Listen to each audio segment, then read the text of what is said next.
And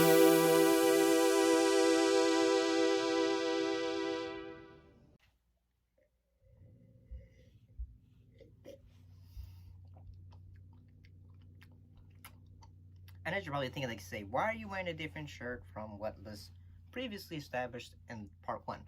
Well, it's because we're finishing the season of discussing Battlestar Galactica. So, I thought, cheers. This movie.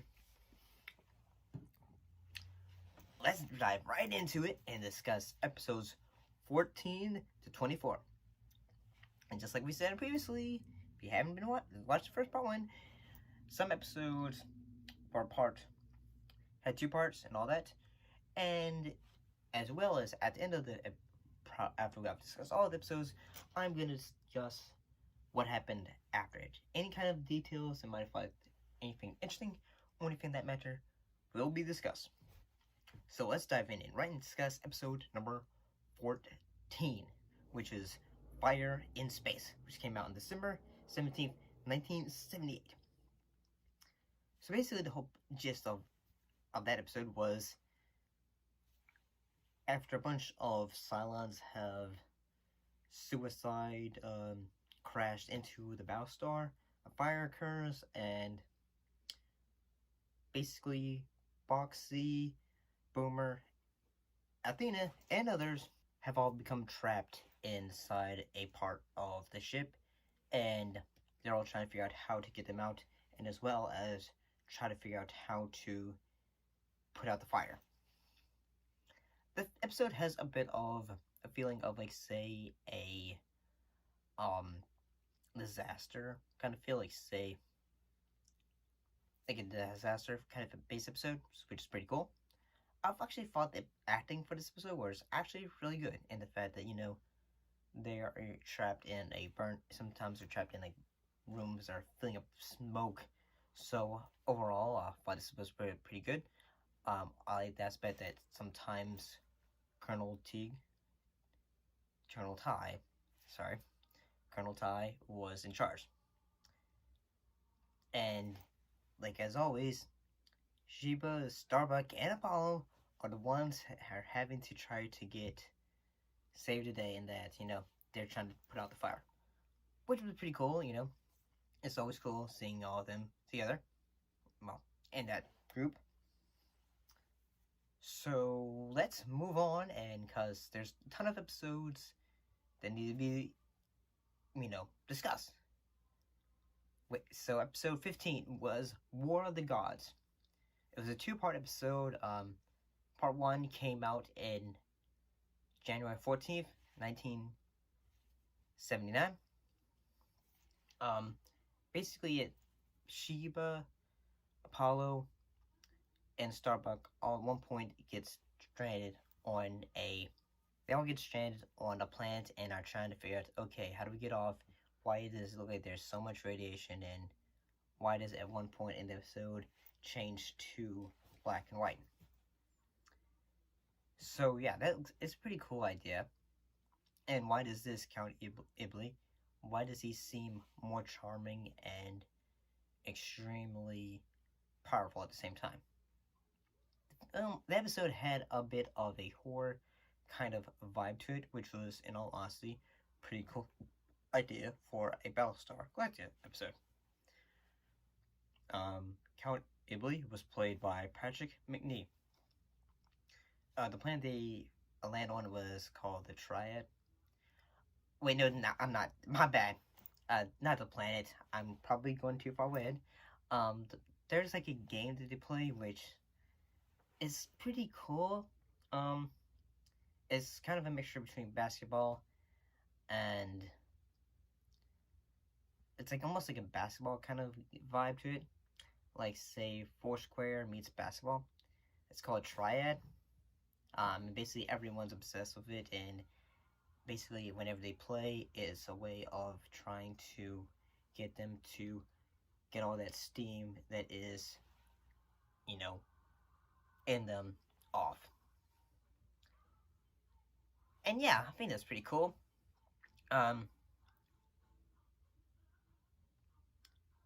I actually kind of thought when this episode is the first introduction of the blinding light, I think.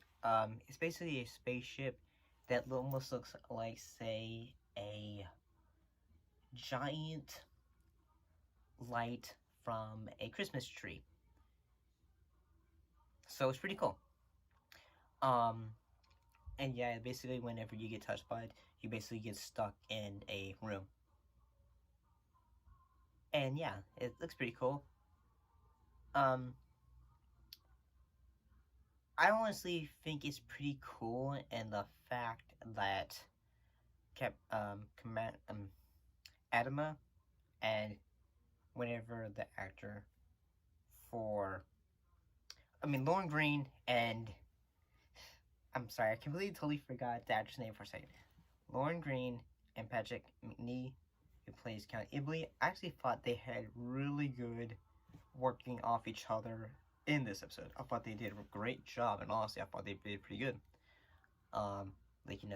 They would seem like they were punching each other's moments character-wise. Like, say, okay, you do this, okay, I'll do this, and all that. Count Ibley, his character is actually extremely charming, and that, yeah, I'm gonna say something and you're gonna believe this nonsense. Basically, he's basically very, he'll snap his fingers and things will happen. And one thing that they're wanting, the Battlestars wanting to happen, is they're wanting Baltar to come so they can get him on trial. And the Count Ibley, one thing he does, he says, like, say, I know you, what you want. You want Baltar. So he goes, like, let it be done. He's almost like a genie, and he gets that done. And yeah, Baltar goes, like, say, I think I'm gonna turn myself in. So he does that. One way that in part 2, which was released in January 21st, 1979, I thought that there's like one moment where it's revealed that Count Ibley, he is not actually human. So yeah, which is really kind of cool the way they do it, and the fact that he goes through a wall that just like, it's okay, Baltar, it's okay, yeah, they captured you. But yeah, you kind of know who I am, don't you? You know who I am. Yeah, I'm gonna poke your buttons, yeah, you know who I am. So one little detail that I kind of learned, was that Count Ibley, he is kind of based off of, he's kind of the devil, and he's based on a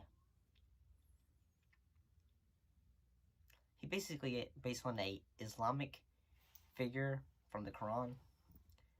And basically after Apollo sacrifices himself to make sure like everyone is safe and all that, what happens is the giant lights, they basically save Shiva, Starbuck, and Apollo, and just say, hey, we might call you again, so, oh, and here's the coordinates to Earth. Like, yeah, go this way. Just go that way. Yeah, go that way. And that's what happens. It's actually a pretty entertaining 2-part episode, in all honesty. For the War of the Gods, I thought the effects of these 2 episodes were really good. I think that's pretty interesting, in all honesty. So, yeah, I thought the acting's great. I thought all of that's pretty good. So, yeah, I actually think this episode is probably a lot better than IMDb people probably think it is. So, now we're moving on to the next episode, which was called The Man with 9 Lives. And this episode came out on January 28th, 1979. One of the actors in it was Fred Astaire. Wait, I just realized Fred Astaire. I should know this guy. Yeah, he was on Broadway. He was such a bit of a dancer. He was a huge dancer on Broadway. Sorry, I got off a point because I just remembered him for a second.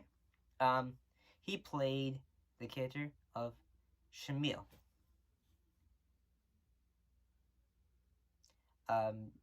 He's basically led to believe to be Starbuck's dad. One thing that I thought was pretty cool in this episode was that they're like when he is on a plane with like say like with another woman, he's basically just saying like, hey, that ad for to be a soldier, I think that I don't think we should be having soldiers to do that. I'm not gonna reveal that's my son. But yeah, he's saying, man, maybe we should talk about the average Joe. Maybe that would be pretty cool too. And honestly, and everyone just realized, yeah, it's an awesome idea. This episode was also the introduction. This episode was the introduction for the space prison, or no, wait, not the space prison. What's it called? No, it's like a party vessel known as the Rising Star. The Rising Star is basically a spaceship where you go to party at. Basically, it's a space station, I think. And also, it's the reveal of the aliens race known as the Barilla Nomads. They have like a caveman look, and honestly, they look pretty cool.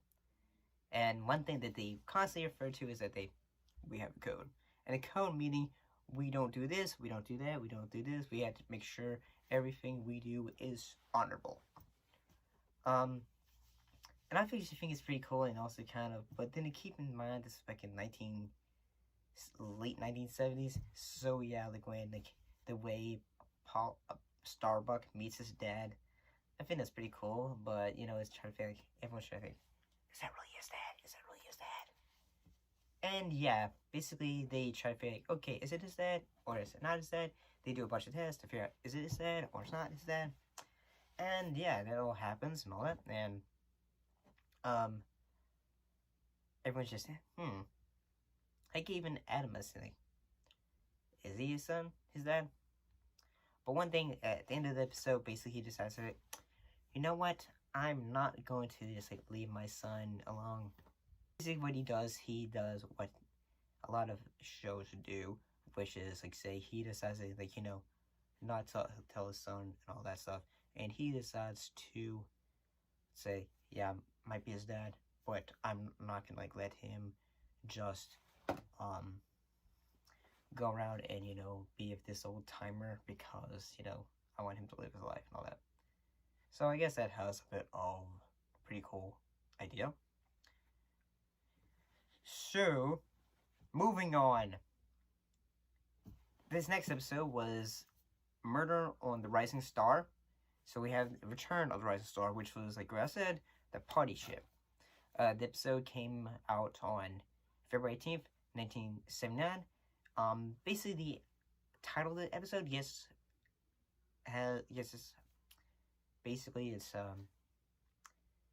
it's a reference to Murder on the Orient Express, which is an Agatha Christie story.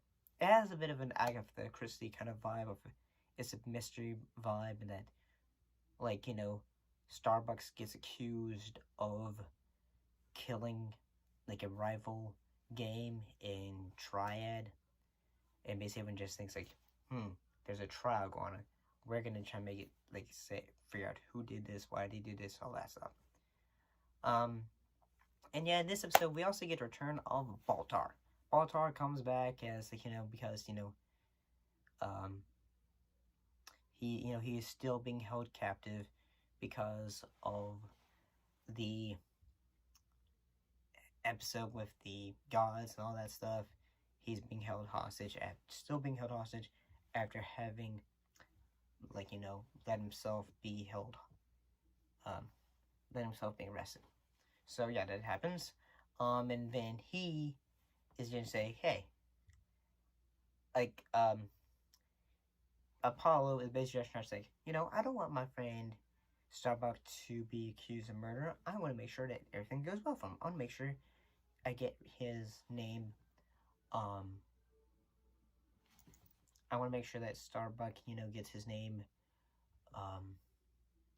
you know, cleared and all that. So he does, and he's basically trying to figure like, okay, I'm gonna go to you now, Baltar. Give me what you need to know. I want to make sure my friend gets his name cleared. Then we get to reveal of a guy named another guy who basically said, hey, I'm this guy. I'm from the space barge, and I was once also I was one time helping the invasion on colonies and all that stuff. Yeah, I did that stuff. I'm going to do all these things. Woo-ha-ha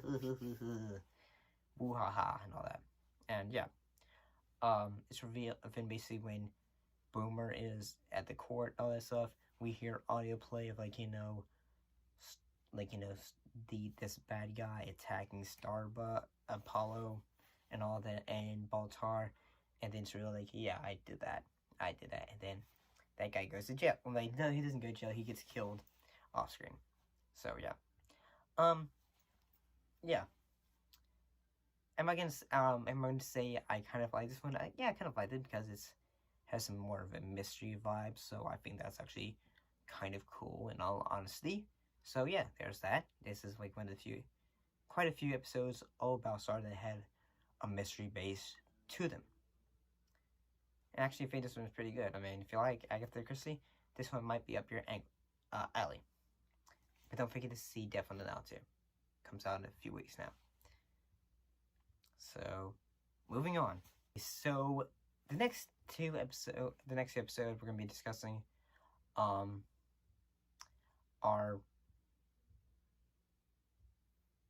they're basically 2-part episodes. One of them is called Greetings from Earth. It came out on February 25th, 1979. Well, I mean, it's a 2-parter, but in honesty, it was an hour-long one. So yeah. One thing is the basic, the whole idea of I think the idea of it is, can you trust, strangers and all that, or should we be putting our trust in, others, I guess. Basically a ship is found, and a bunch of 2 adults and a bunch of kids are found, and then they would say, maybe they can help us figure where Earth is. Maybe they can figure out where Earth is. And the Grand Council did say, you let those people out now. We want to talk to them. We want to figure out where Earth is. We're tired of being on this we're being tired of being on this ship. We want to know where Earth is, so we can sit back and feel that smash air on our faces. This is the first introduction of the fact that there is a school in Battlestar. So that's pretty cool. And I believe this is the last time we see the character of Boxy. Not that he dies or anything, but I think this is the last time we see him canon-wise before the show's cancellation. So I think that's pretty cool. There's the 2 actors who play the adults who are stuck on that ship. Randolph Rantooth as Michael, and Kelly Harmon as Sarah. They both did a pretty good job of just these 2 individuals that are just tired. They're trying to get back to their home planet of Paradine. So yeah, they're just trying to get there, and everyone tries to help. Both Apollo, Starbuck, Adama, and all them just trying to figure. Oh yeah, and the doctor, yes, I said the doctor. They all are trying to figure out, okay, how do we get these people off, because the council is kind of going crazy. They're trying to do something that would be considered inhumane with these people. I'm a doctor. I want to make sure they get treated well and all that stuff. So yeah, basically the plan is get them back on their ship. Hopefully they'll be able to lead them to Earth in a way. But in the part 2 of the episode, they are actually led to a planet called Paradine.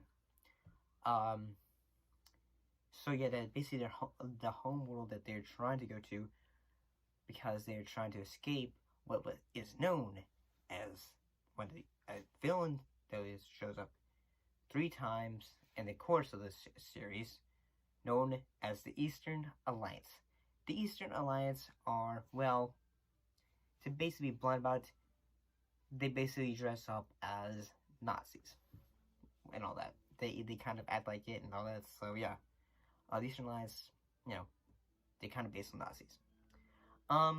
When there are 2 comedic reliefs in the Greetings from Earth episodes, which is the characters of Hector and Vector. They're robots, but they kind of look like live action versions. They look like the live action versions of the Great Gazoo, except, you know, and also but makeup that looks like they were like from like the Wizard of Oz for Scarecrow. And I'll be honest, at times that in part 2 of this episode of the Greetings from Earth, it seems can be kind of dull, but in honesty, I think it's pretty good. I like the fact that, you know, there's these 2 characters that are comedic at times. So like one thing is revealed that, you know, Sarah, she doesn't really like Michael. She's only there because her kids need help and all that. She is also just trying to realize, like, hey, I was trying to escape, and, you know, now I'm stuck with you and all that. It was a forced marriage, like, you know, that's bad. There is a shot where kind of funny, like the entire time where because she likes Apollo. So yeah, she likes him.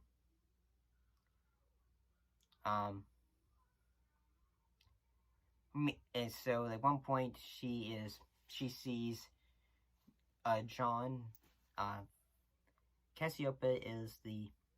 she sees Cassiopeia kind of in a way flirting with John, and she doesn't like that at first from the way it's even, but then it doesn't really make sense because like in like a few seconds ago she just realized like I don't like him. But yeah. And one thing that also happens is that Sarah, one thing that she does, which doesn't really help, is that she destroys Apollo's ship. Starbuck, there's a city on this planet that was, like, say, the remnants of, like, what happened in the past. He gets stuck in it, and then Hector, Vector, and everyone else has to try to save him. Even the local community tries to save him. And, heck, even the local community who is just, like, we don't talk about the lines, we're gonna be running away from the lines. They basically say, hey, you Alliance people, get out of our planet. Get out of here. So, yeah, this 2-part episode is the introduction of the villain group known as the Eastern Alliance, who basically think, we believe in this, and this is how things should be, and if these things aren't like this, then we don't like that. And the next episode, which was Baltar's Escape, which came out on, like, March 11th, 1979, this one had, like, say, the reuse of 3 villains in an episode, which is the Alliance, the Nomen, and Baltar. They're all on their prison ship barge. So yeah. And also this introduction for Cyrus Tina. Basically, Tiana. She's basically, like, say, put in charge of the council, because council, like, after Adama, he gets an award, and because they think, okay, you gotta stop this plan, okay, you guys away from this mess, but we don't want you to do this because we want to make sure, we want to know about this Eastern Alliance. We think that maybe they could be good guys, because, you know, they're goofy. They think, like, oh yeah, maybe they're awesome.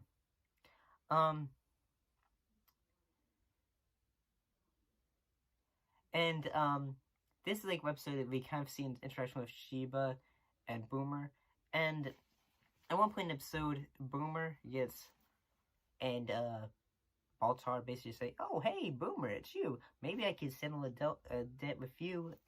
But unfortunately, Starbuck and Apollo aren't here, so which makes me sad. After like Apollo, a Boomer, and Baltar never really interacted much in past episodes, so it really doesn't make much sense.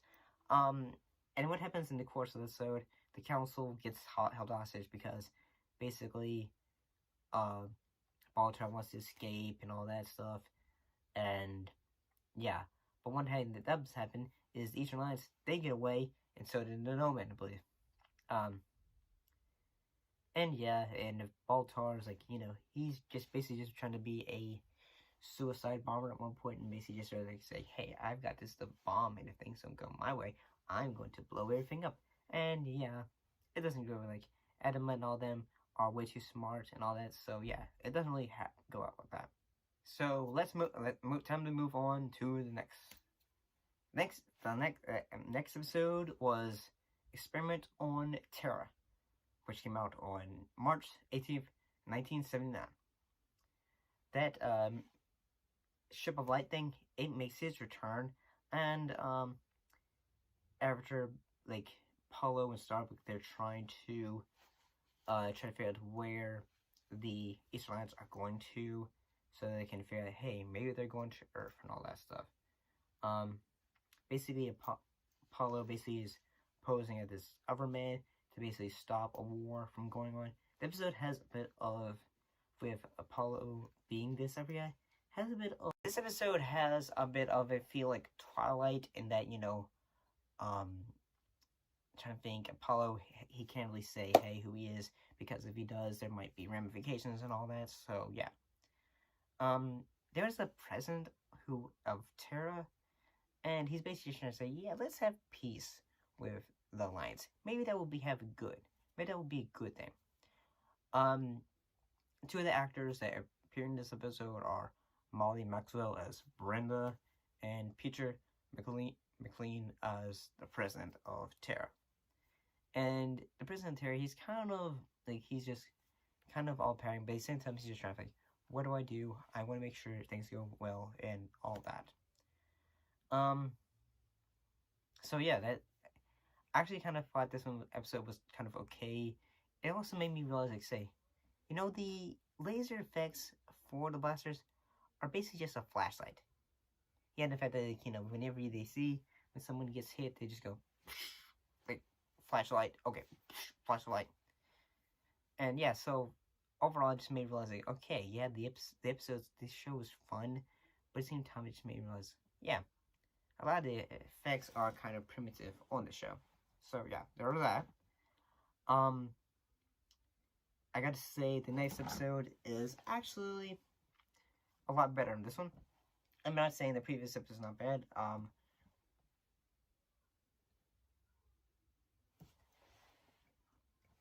This episode was the final time we would have seen the Eastern Alliance, but what happens is the Battlestar basically shoots a laser from Terra and Eastern Alliance. So basically, they destroy a bunch of weapons, and Terra basically is right. Whoa, that happens. And I think on Terra, it's basically in the future, so I don't know what all these space garble time frames are and all that. So yeah. But overall, I thought this episode was pretty cool and awesome. So, but is it something that really worth trying to get back to? No, I mean, I think the ideas are pretty cool. So next episode was Take for Celestia. It came out on April the 1st, 1979. Some of the actors include Paul Fix as Commander Kronos, and Alicia as Aurora.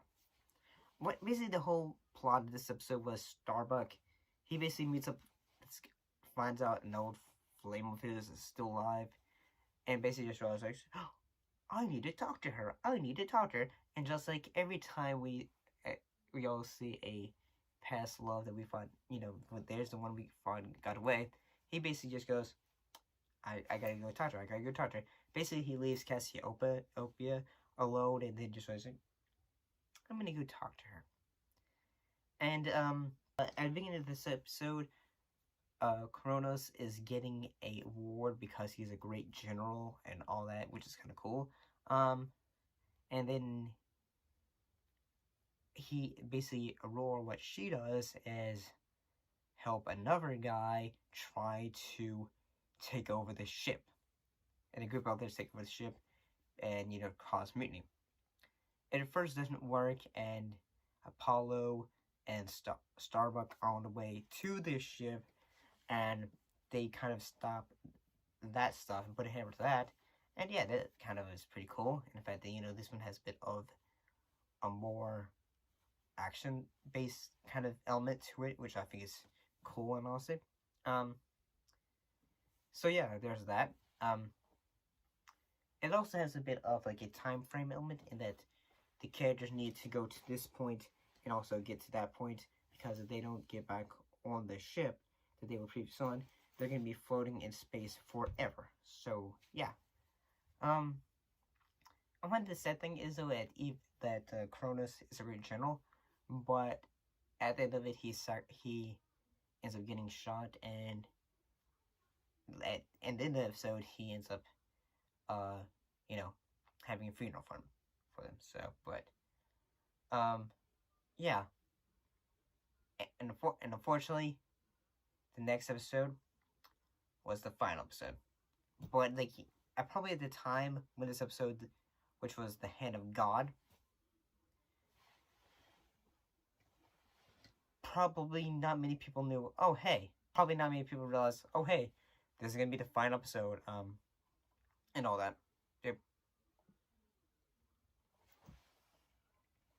They probably didn't really know this was gonna be the final episode. So yeah.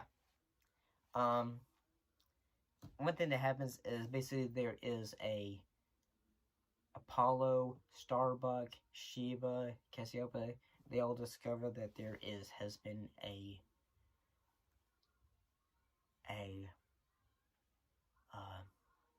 gamma radar thing that says goes around that said there's like a space shuttle or something like that. But basically, honestly, it's basically footage of the moon lander. I mean, when you first see the footage, you think it looks like a cartoon toy, but yeah. Yeah, and basically one thing they realize, like, say, oh shoot, our the final episode is involving a silent space star base. It's been a while since we've had them, honestly, except since Baltar's escape, where they basically had to reprogram a Cylon, and which didn't really work, which kind of worked and caused Baltar to get upset. And then Baltar returns to this episode as the final, and yeah, he basically just helps like say, hey, so this is what you're gonna do. He basically just is like, oh hey, here's your information you need, and oh, you're gonna let me go? Okay.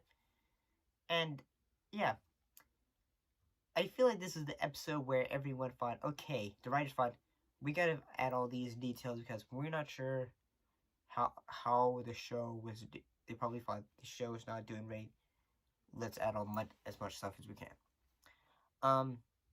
Heck, there is even a moment where Sheba just like says, it reminds Apollo, like, say, hey, don't be lonely. Remember, don't just think your wife Serena would want you to be alone. And I'm saying that, and all of this, I say, how would Sheba know about Apollo, you know, ex-wife and his wife?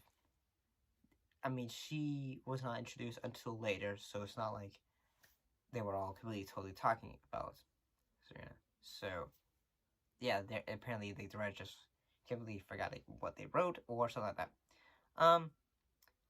Yeah, and Sheba kiss Apollo, Cassiopeia, and Starbuck kiss. They got all that love, like bits of details that hadn't really been developed. And one way the thing that happens in this episode is there's a plan to attack this base from on it, and then also above it using the Vipers and all that, by taking out a security system.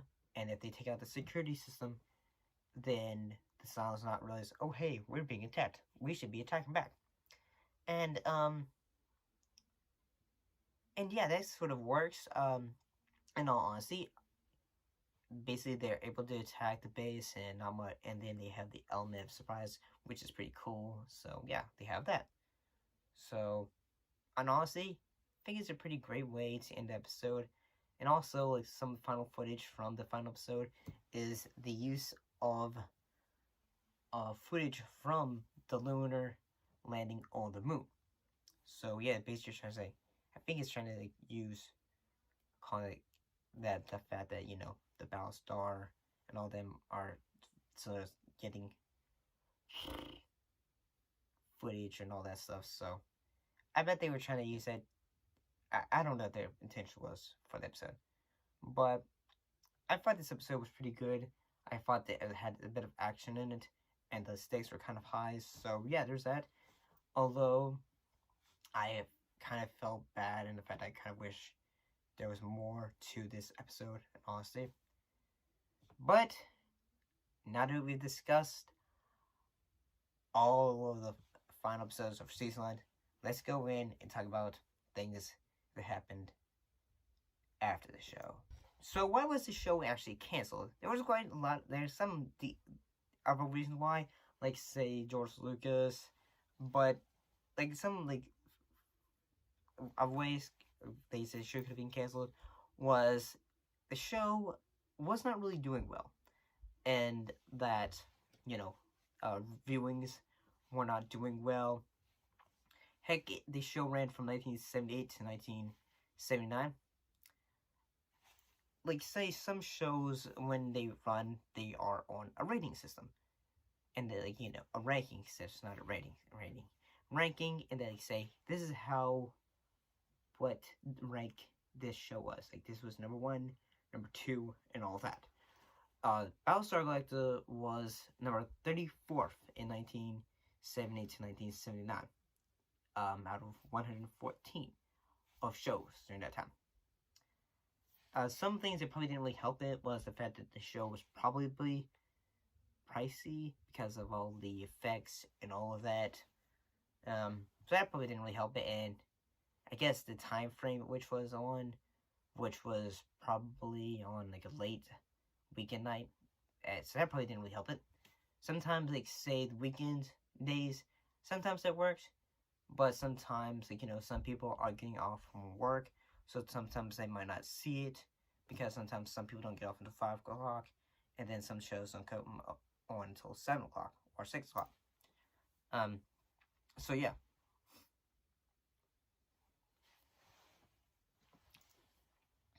And like one, it's like a bit of a sad story, and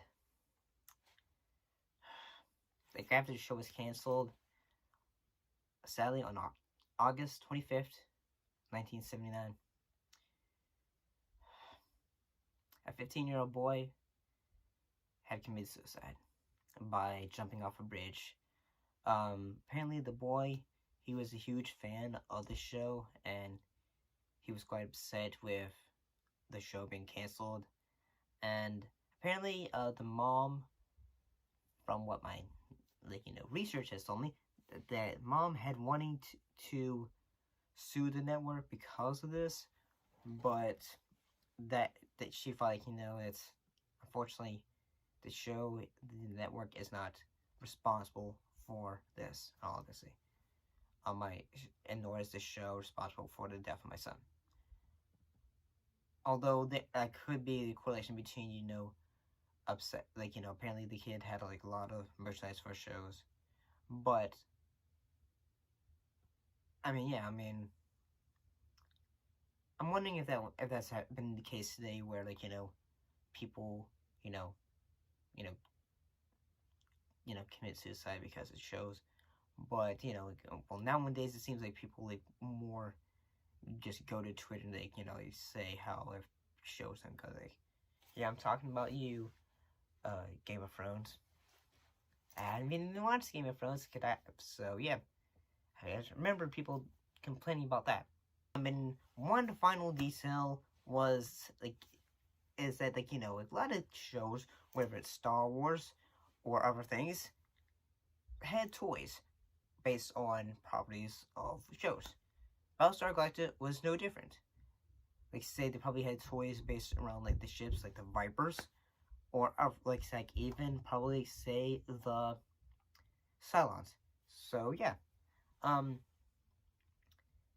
apparently there was like one incident where a boy had died after like some of these toys had, you know, we haven't used to in toys where they'd have like, you know, you press a little button and a missile would shoot out of its, whether it's a gun on the toy or whether it was on a plane, a rocket, or something like that.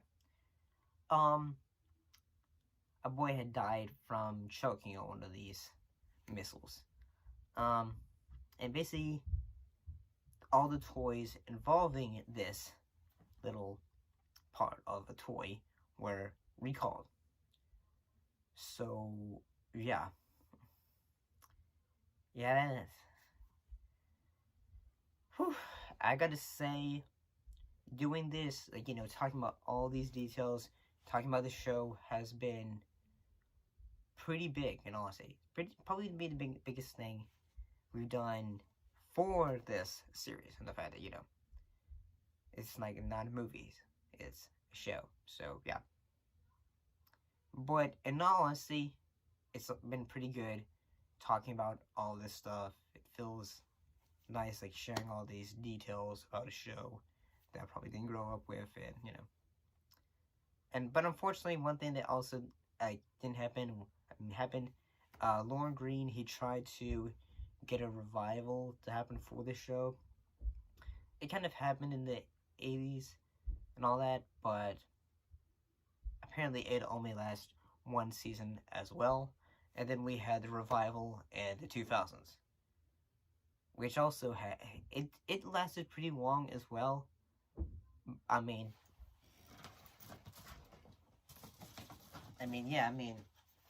I got season 1, but who's to say if it's, from what I understand, they did a lot of changing of things, like such as having new versions of the Cylons, having Starbuck as a woman, which seems like pretty cool. Having Boomer as a woman as well. But yeah, I think it, like, you know, maybe you guys might be interested in this, me doing this, but yeah. I feel like this would probably be too gosh darn long. Who's to say? But what do you guys think? Have you enjoyed this, me talking about this? Put your thoughts and then those comments down below. Let us know. And as always, thank you for watching, and we'll see you next time. See you later.